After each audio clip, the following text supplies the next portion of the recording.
bastantes semanas estudiándolo y ya vamos llegando al capítulo 19, entonces ya está bastante encarrilado, ¿no? Y supongo que todos tendréis en mente las cosas que ya se han estado explicando sobre este libro. Y vamos a buscar ya abrir la Biblia en el capítulo 19, que es el capítulo que vamos a estar meditando en el día de hoy. Un capítulo en el que, digamos, Apocalipsis marca un cambio con respecto a lo que hemos venido leyendo hasta ahora, porque si bien el libro está salpicado de momentos de triunfo, momentos de alabanza, es a partir de ahora cuando se hace de una manera más definitiva el triunfo de Cristo. Y esta es la idea que me gustaría que quedara con nosotros en el día de hoy. Que Cristo va a ganar. Hay una lucha a lo largo de toda la historia. Hay una lucha que además nos implica a nosotros, nos implica primero en un sentido universal, porque formamos parte del universo, formamos parte de la creación de Dios, del plan de Dios, pero también nos afecta de una manera particular y personal. Cada uno de nosotros tiene que tomar la decisión de ver en qué bando va a estar, si vas a estar en el bando de Cristo o vas a estar en otro, si vas a estar entre los que van a ganar o entre los que van a perder. Es muy drástico, pero es así. Eso es lo que nos presenta Apocalipsis. Nos presenta un escenario en el que realmente hay un choque, pero de ese choque hay un soberano. En ese choque está Cristo, que es el que va a vencer. Y lo cierto es que Apocalipsis es un libro que está lleno de imágenes muy poderosas, imágenes que a veces el mismo autor no sabe muy bien cómo describir. De hecho, en este capítulo vamos a ver cómo él hasta ya queda extasiado y se cae al suelo de lo que estaba viendo. Y yo pensaba cuál fue la última vez que a nosotros nos habrá pasado eso, que nos quedamos sorprendidos o extasiados. Yo pensaba que a veces nos puede pasar viendo un paisaje. No sé si alguna vez viendo un atardecer o un amanecer, aquí en Galicia, que la verdad que son tan bonitos, ¿no? Habéis sentido algo en vuestro interior, ¿no? Algo fuerte. A veces también por las mismas, en las películas, o viendo películas nos emocionamos, ¿no? Y a veces hay escenas que nos dejan realmente conmovidos. Y así sería para Juan, para el autor, cuando vio esta visión. El capítulo 19 de Apocalipsis tiene 3 partes y así lo vamos a intentar ver en esta mañana. Y os invito a que leamos los primeros 10 versículos, que son la primera parte de este capítulo. Voy a leer la nueva versión internacional, pero podéis seguir la versión de las Américas, pero podéis seguir la que tengáis vosotros también. Dice: después de esto oí como una gran voz de una gran multitud en el cielo que decía: aleluya, la salvación y la gloria y el poder pertenecen a nuestro Dios, porque sus juicios son verdaderos y justos, pues ha juzgado a la gran ramera que corrompía la tierra con su inmoralidad y ha vengado a la sangre de sus siervos en ella. Y dijeron por segunda vez: aleluya, el humo de ella sube por los siglos de los siglos. Y los 24 ancianos y los 4 seres vivientes se postraron y adoraron a Dios, que está sentado en el trono, y decían: amén, aleluya. Y del trono salió una voz que decía: alabad a nuestro Dios todos sus siervos, los que le teméis, los pequeños y los grandes. Y oí como la voz de una gran multitud, como el estruendo de muchas aguas y como el sonido de fuertes truenos, que decía: aleluya, porque el Señor nuestro Dios Todopoderoso reina. Regocijémonos y alegrémonos y démosle a Él la gloria, porque las bodas del Cordero han llegado y su esposa se ha preparado. Y a ella le fue concedido vestirse de lino fino, resplandeciente y limpio, porque las acciones justas de los santos son el lino fino. Y el ángel me dijo: escribe, bienaventurados los que están invitados a la cena de las bodas del Cordero. Y me dijo: estas son palabras verdaderas de Dios. Entonces caí a sus pies para adorarle. Y me dijo: no hagas eso. Yo soy consiervo tuyo y de tus hermanos que poseen el testimonio de Jesús. Adora a Dios, pues el testimonio de Jesús es el espíritu de la profecía. Vamos a leer hasta aquí de momento. Tenemos aquí una escena, como decíamos, de celebración, una escena celestial. Juan A lo largo de Apocalipsis hemos visto cómo hay momentos en los que ve cosas que suceden en la tierra, pero también hay momentos en los que ve cosas que suceden en el cielo. Y esta es una visión del cielo, como dice en el primer versículo, una gran multitud en el cielo. Pero nos dice también, la primera frase es después de esto, que es un término que se usa 4 veces en Apocalipsis y que nos sirve para enlazar un poco lo que nos ha venido contando en el libro. Y como habéis estudiado la semana pasada, y creo que también el jueves, que tuvisteis el estudio del capítulo 18, hay un contexto inmediato que es la caída de la gran ramera o Babilonia, la caída de una ciudad. Como estuvisteis viendo estos últimos días, esta gran ramera, esta ciudad de Babilonia, es un elemento simbólico y también histórico. Tienen las dos cosas. Por una parte, Babilonia, históricamente en toda la Biblia, es una ciudad de oposición a Dios, de oposición al pueblo de Dios y de oposición a Dios. Es la ciudad fundada en la que primero, de alguna manera, se construye un sistema de culto, un sistema religioso aparte que quiere adorar a ídolos y no adorar a Dios. Esto lo vemos en el libro de Génesis. Y tiene mucho que ver con lo que sucedía también cuando Juan escribió este libro, que recordemos que fue en el siglo I, y en un momento en el que la Iglesia estaba sufriendo la persecución también de una ciudad poderosa que ellos veían, que el autor veía que se oponía también a la Iglesia, que era Roma. De hecho, hay varios elementos en el texto del capítulo 17 y del capítulo 18 que recuerdan a descripciones de la ciudad de Roma. Ahora, como también en este sentido tiene una perspectiva histórica pasada, también hay que decir que podría tener una perspectiva futura, porque la profecía muchas veces nos habla del pasado, nos habla del presente, pero también nos habla del futuro. Y en ese sentido tenemos que pensar en Babilonia no solo como algo físico, como una ciudad física que haya ocurrido en un momento histórico, sino como algo que quizá también podría llegar a suceder en el futuro, que hubiera una ciudad en la que se agolpara de alguna manera y se agrupara todo lo que es la fuerza de oposición a Dios, una ciudad que se nos describe como una ciudad próspera, que hace negocios injustos, además, y que hace que mucha gente sea esclavizada de alguna manera. Nos habla de un sistema también en el que hay idolatría y un sistema en el que hay, sobre todo, persecución también, persecución y directa hacia los cristianos. Y son cosas que lo cierto es que a lo largo de la historia de la Iglesia podemos ver que han estado presentes. Podemos pensar en Apocalipsis como un texto que nos hable del futuro, pero también, desde luego, nos está hablando al día de hoy, nos está hablando a circunstancias que vivimos en el día de hoy. ¿Hay un sistema? Sí, lo hay, ya, hoy, operativo, que está oponiéndose al Señor, que está oponiéndose a Dios y oponiéndose a la Iglesia. Una realidad de la que a veces no somos muy conscientes es de la persecución que está sufriendo la Iglesia hoy en día. La Iglesia, los cristianos en el mundo, hay muchos lugares en el mundo donde están siendo perseguidos.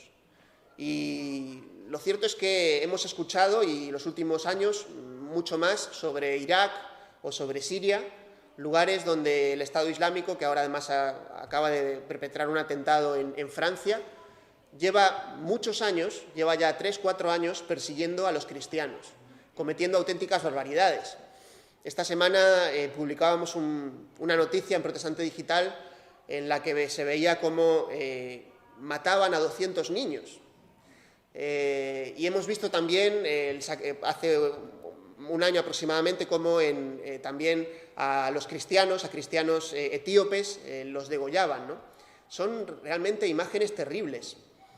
Pero es una sangre de los cristianos que está clamando de alguna manera por venganza, y vemos en el cielo, en el capítulo 19, que hay una proclamación de que Jesús va a hacer justicia y que realmente, como dice en el versículo 2 que hemos leído, se ha vengado la sangre de sus siervos en ella.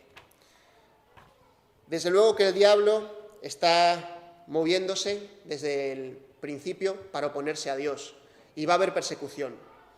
Pero lo bueno es saber que al final hay triunfo, que al final Cristo, como decíamos al principio, va a ganar, va a ganar. Ahora, en el cielo aquí parece que ya es un hecho. Y la verdad que en Apocalipsis vamos a encontrar varias veces que cuando se dan las visiones en Apocalipsis, se nos dice, por ejemplo, Babilonia ha caído. En el capítulo 14 se nos dice, Babilonia ya cayó. Y sin embargo, luego en el capítulo 18 vemos la caída de Babilonia.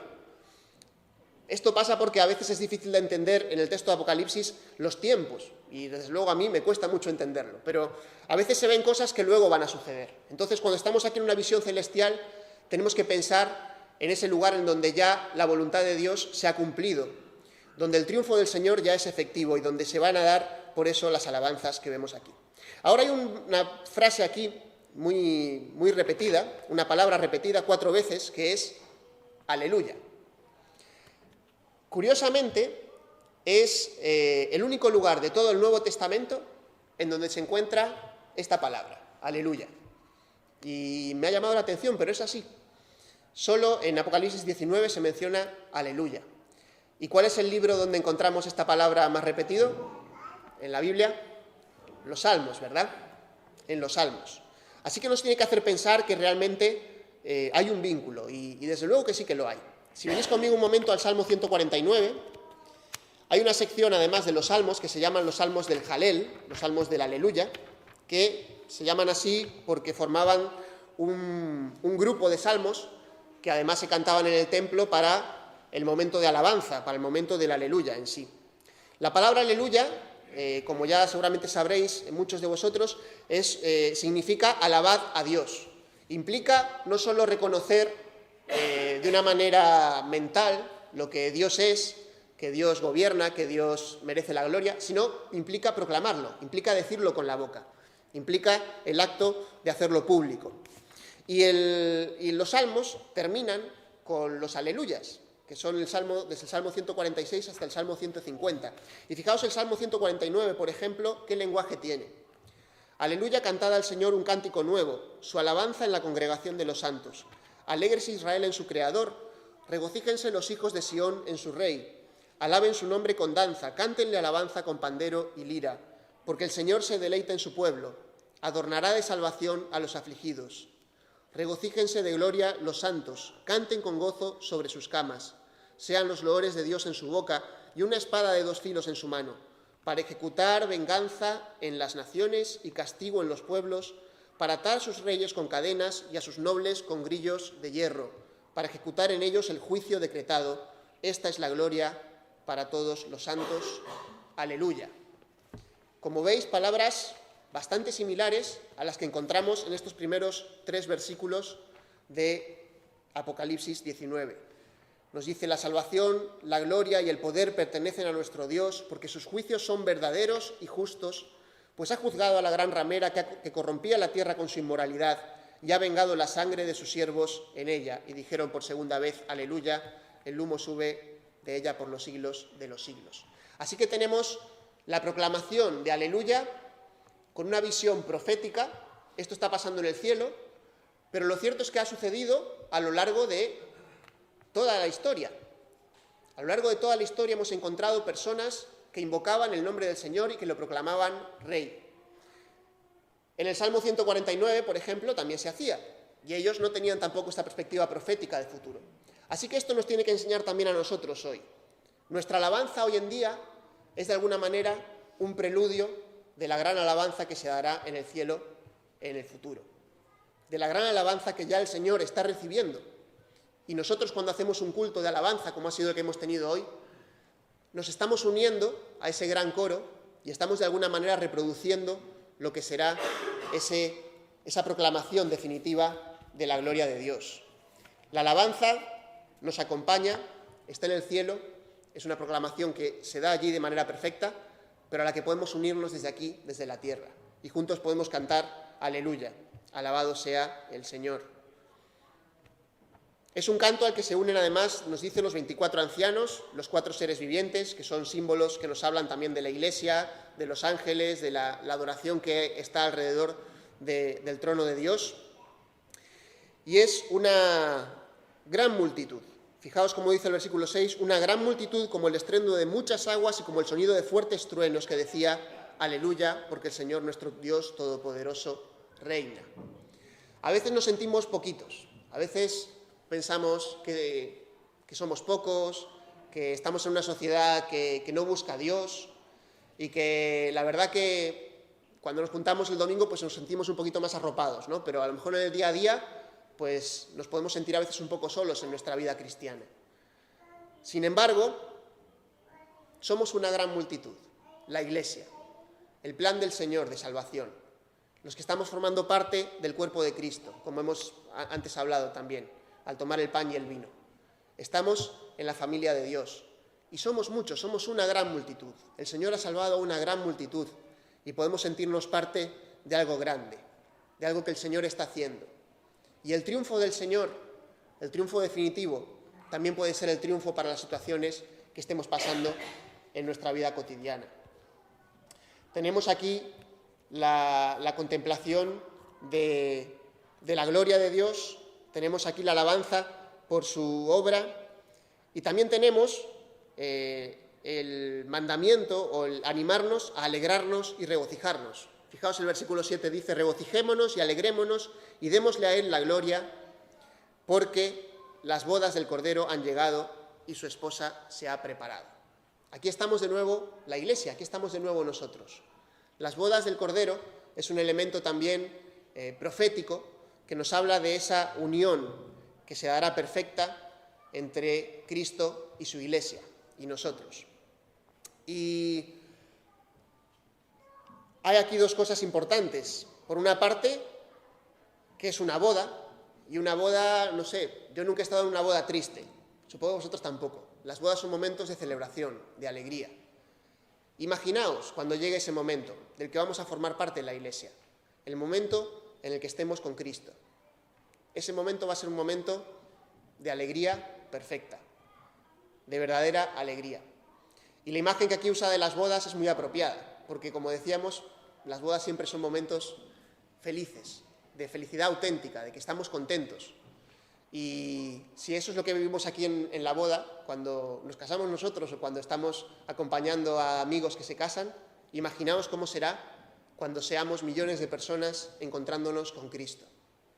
A veces es difícil imaginarlo, pero está aquí escrito para que nos lo imaginemos. Está escrito aquí para que pensemos en ello y para que cobremos ánimo en nuestro camino diario, en nuestra vida diaria. Las bodas del Cordero, dice, han llegado y su esposa se ha preparado, y a ella le fue concedido vestirse de lino fino, resplandeciente y limpio, porque las acciones justas de los santos son el lino fino. Es decir, que va a estar vestida de blanco, esta novia, y más adelante también nos va a decir que la Iglesia, cada uno de nosotros, va a tener una vestimenta blanca. Y a lo largo de todo el Apocalipsis es un símbolo que se utiliza mucho, el de la vestimenta blanca, para hablarnos de la pureza, para hablarnos de la santidad. Ya las semanas pasadas seguramente pudisteis ver y leísteis cómo el contraste tan grande que hay entre la gran ramera, la Babilonia, y la Iglesia. Y uno de los contrastes es la santidad. Y lo cierto es que somos llamados a ser santos, y es un llamado que tenemos, hacia el que tenemos que caminar. Estamos aquí y tenemos un montón de problemas, y uno de los problemas más grandes que tenemos es que todavía luchamos con el pecado. Y nosotros como Iglesia, como miembros de la Iglesia, tenemos dificultades y muchas veces caemos y tenemos que arrepentirnos y volver de alguna manera a limpiarnos un poco, ¿no? Como cuando Jesús les lavaba los pies a sus discípulos. Pero cuando llegue el día final, cuando llegue este encuentro con Jesús, vamos a estar limpios perfectamente. ¿Pero por qué vamos a estar limpios? ¿Qué es lo que nos ha limpiado? Lo interesante es que la boda no es con el león, que podría ser un símbolo perfectamente que podría usar, sino que es la boda del Cordero, las bodas del Cordero. Y si hay un símbolo que desde luego destaca por todo el libro de Apocalipsis, es el Cordero. Es el nombre que más se repite de todos los que se le da a Jesucristo, el Cordero de Dios. ¿Por qué? Porque el Cordero nos habla del sacrificio, de cómo el sacrificio de Cristo es lo que nos ha limpiado, de cómo la sangre que Jesús derramó en la cruz por nosotros es lo que nos ha acercado y nos hace formar parte de la Iglesia. Si por algo se nos ha concedido vestirnos de lino fino, es porque Cristo ha muerto por nosotros en la cruz. Y tenemos que estar agradecidos y agradecidos a Él. Y cada vez que pensemos en Cristo como Rey, pensemos también en Él como un Cordero. Pensemos también en Él como el que se ha entregado por nosotros. La visión de las bodas del Cordero es tan espectacular que el autor Juan se queda extasiado y dice en el versículo 10 que cae a los pies de quien le estaba hablando para adorarle. Pero quien le estaba hablando era un ángel, era un mensajero de Dios, y le dice: no lo hagas, yo soy consiervo tuyo y de tus hermanos que poseen el testimonio de Jesús. Adora a Dios, pues el testimonio de Jesús es el espíritu de la profecía. Esta frase que está aquí, que a veces nos asaltamos, pero es muy importante. El testimonio de Jesús es el espíritu de la profecía. Cada vez que nos acercamos a la profecía bíblica, tenemos que hacerlo pensando en Cristo, pensando en cómo apunta a Él, en este Cristo que va a ganar, que va a obtener la victoria. La segunda parte de la profecía, la visión cambia. Hemos estado viendo una visión del cielo, la visión celestial, pero ahora vamos a empezar a ver una visión terrenal. Y dice el versículo 11: y vi el cielo abierto, y he aquí un caballo blanco. El que lo montaba se llama Fiel y Verdadero, y con justicia juzga y hace la guerra. Sus ojos son una llama de fuego. Sobre su cabeza hay muchas diademas, y tiene un nombre escrito que nadie conoce sino él. Y está vestido de un manto empapado en sangre, y su nombre es el Verbo de Dios.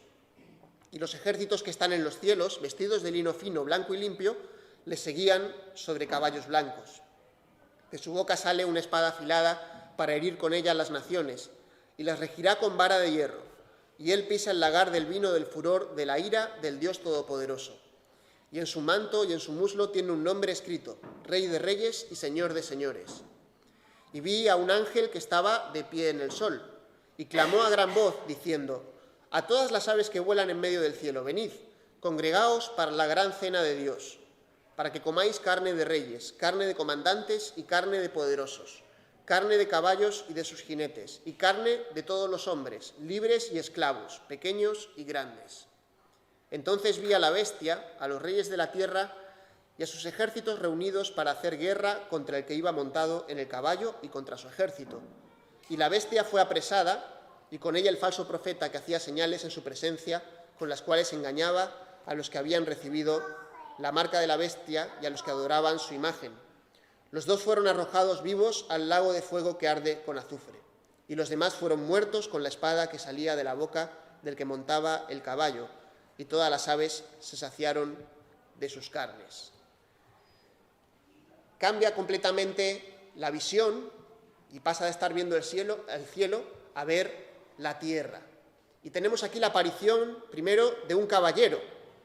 Fijaos que ya no aparece inicialmente esa visión de un cordero, sino que aparece la visión de un caballero, de un hombre montado en un caballo, que era como en aquella época los generales romanos desfilaban. Cuando volvían de la victoria y volvían a Roma y cruzaban el Arco de Triunfo, ellos venían montados en un caballo blanco. Y esta es la imagen que también se reproduce aquí. Uno que viene y se llama Fiel y Verdadero, con justicia juzga y dice: hace la guerra. Porque viene a batallar, viene a definir con justicia lo que ha sido la oposición ante él. Cuando hablamos de la bestia y de los ejércitos que se reúnen junto con él, tenemos que pensar también en un acto futuro, en un acto que seguramente, porque lo dice la palabra, así lo creemos, va a suceder. Va a haber un momento en la historia en el que la rebeldía ante Dios va a llegar a tal punto que las personas se van a juntar para combatir e intentar, de alguna manera, derrotar al mismo Jesucristo. Aquí tenemos una escena que, desde luego, muchos comentaristas dicen que es la segunda venida del Señor. La venida del Señor con poder a la tierra, que llega para batallar contra estos ejércitos que se han juntado allí, como hemos leído, y a partir de ahí establecer su reino en la tierra. Ya en la semana que viene, cuando os habléis del milenio, pues, o la siguiente semana, no sé cuándo tendréis el estudio, pues ya entraréis en detalles sobre ese capítulo, que es más complicado que este, menos mal que me ha tocado el 19 y no el 20. Pero realmente vemos aquí el triunfo, como decíamos. Cristo va a vencer. Hay una oposición que ya está en nuestro mundo. La oposición, el espíritu de perdición, el espíritu del anticristo, del que nos habla en la carta de 1 Juan, ya está en la tierra, ya está operando. Pero habrá un momento en que llegue hasta tal punto que se van a juntar las personas para oponerse y para intentar matar y eliminar a Jesucristo definitivamente. Pero el triunfo es inmediato y la verdad que la escena, como la vivió Juan, debió ser tremenda, porque vio cómo la bestia era apresada, el falso profeta también, lanzados a un fuego que arde con azufre, y los demás, dice, fueron muertos con la espada que salía de la boca del que montaba el caballo. Una imagen de esa espada que sale de la boca, que también la teníamos en Apocalipsis 1, y también la hemos leído en el Salmo 149 y en otras partes de la palabra, en la que de alguna manera nos hace pensar en la palabra de Dios, el poder de la palabra de Dios. Lo cierto es que la palabra del Señor es una palabra creadora. La palabra, siempre que Dios habla, es para crear. Y el Apocalipsis es un libro de creación, de creación mayoritariamente, pero también es un libro de juicio y es un libro en el que por la palabra del Señor muchos van a ser juzgados. Y aquí llegamos a una conclusión terrible para parte de la humanidad. La conclusión de la muerte, la separación definitiva de Cristo para siempre. Es una derrota que la humanidad va a tener en ese sentido, pero es un triunfo. Es el triunfo de la verdadera humanidad. Es el triunfo de Cristo y es el triunfo del que Él también nos hace a nosotros partícipes. Porque fijaos que en la visión dice el versículo 11, los ejércitos que están en los cielos, vestidos de lino fino, blanco y limpio, le seguían sobre caballos blancos. Es decir, que la Iglesia, las personas redimidas, también son parte de ese triunfo del Señor, ese triunfo definitivo. Es un capítulo que, como decimos, empieza con la alabanza en el cielo, con la gloria de Dios, y termina con una escena terrible.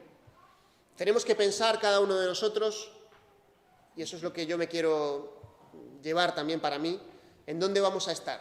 Cuando sucede esta escena, ¿dónde vamos a estar? ¿Vamos a ser parte de los que se van a oponer a Dios o vamos a ser parte de los que han sido lavados con la sangre del Cordero y que son redimidos?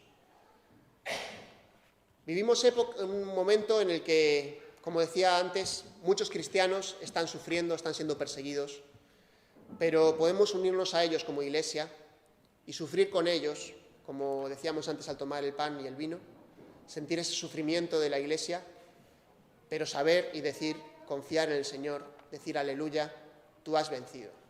Venciste en la cruz y vas a vencer también en el futuro. Esa es la esperanza que tenemos. Es una esperanza que nos tiene que ayudar en el día a día también. Apocalipsis, cuando lo leemos, aunque es un libro que nos habla mucho del futuro, al final nos acaba hablando de nuestra vida porque nos hace revisarnos, nos hace vernos en ese espejo del futuro perfecto que nos espera, en esas túnicas limpias, y pensar cómo está nuestra vida. Pensar también si formamos parte de esa novia que Jesús está preparando. Si no has lavado tus ropas en la sangre del Cordero, si no hemos aceptado el sacrificio de Cristo por nosotros, no vamos a ser parte de esa fiesta y vamos a estar en el otro lado. Ante tanta injusticia que estamos viendo, ante tanto dolor que muchas personas están sufriendo, nosotros podemos decirles una cosa: al final hay esperanza, al final el triunfo es de Cristo. Y si ponemos nuestra esperanza en Cristo, vamos a ver el triunfo, vamos a ver al Señor ganar la batalla. Espero que esto nos pueda ayudar también en nuestro día a día, con las peleas que tenemos, con las luchas, con las dificultades. Que sepamos que el Rey de Reyes y Señor de Señores, como nos dice el versículo 16, está con nosotros, está de nuestra parte. Y nos espera un futuro de gloria. a pesar de las dificultades que pasamos hoy en día aquí, en el cielo podremos alabar allí en perfección a nuestro Señor. Vamos a orar para terminar. Padre, te damos gracias por tu palabra, gracias por la esperanza que tenemos de estar un día contigo. Gracias, Señor, porque podemos ver cómo a lo largo de toda la Escritura hay personas que te alaban, hay personas que proclaman que tú eres el Rey, que tuya es la gloria. Y así queremos hacerlo también nosotros, Señor. Queremos proclamar que tú eres el Rey. Queremos, Señor, que seas Rey en nuestra vida, Señor, que de verdad, Señor, cada área de nuestra vida se rinda a ti. Queremos, Señor, también poner nuestra esperanza en ti. Estamos en momentos difíciles para nuestra sociedad, vemos tanto sufrimiento, vemos a veces miedo también en las personas ante cosas que suceden. Y queremos, Señor, proclamar que tú eres Señor sobre todas las cosas y esperar, Señor, en ti sabiendo que el triunfo es tuyo. Que aunque quizá puedan venir momentos de dificultad o de persecución, sabemos, Señor, que tú eres el que controla todo, tú eres el soberano y que en tus manos siempre estaremos seguros. Y te pido, Señor, que ante la lectura de este libro de Apocalipsis podamos meditar y podamos reconsiderar también, Señor, cómo está siendo nuestra vida. Y que podamos, Señor, cada día buscar más la santidad, buscar más la comunión contigo, Señor. Y también, Señor, que podamos proclamarlo a los demás. Que, como decían aleluya en el cielo, podamos decirlo aquí. Podamos alabar a Dios y proclamarlo y de forma pública decir que tú eres el Señor y decírselo a los demás para que también te puedan conocer, Señor. Eso te pedimos en el nombre de Jesús.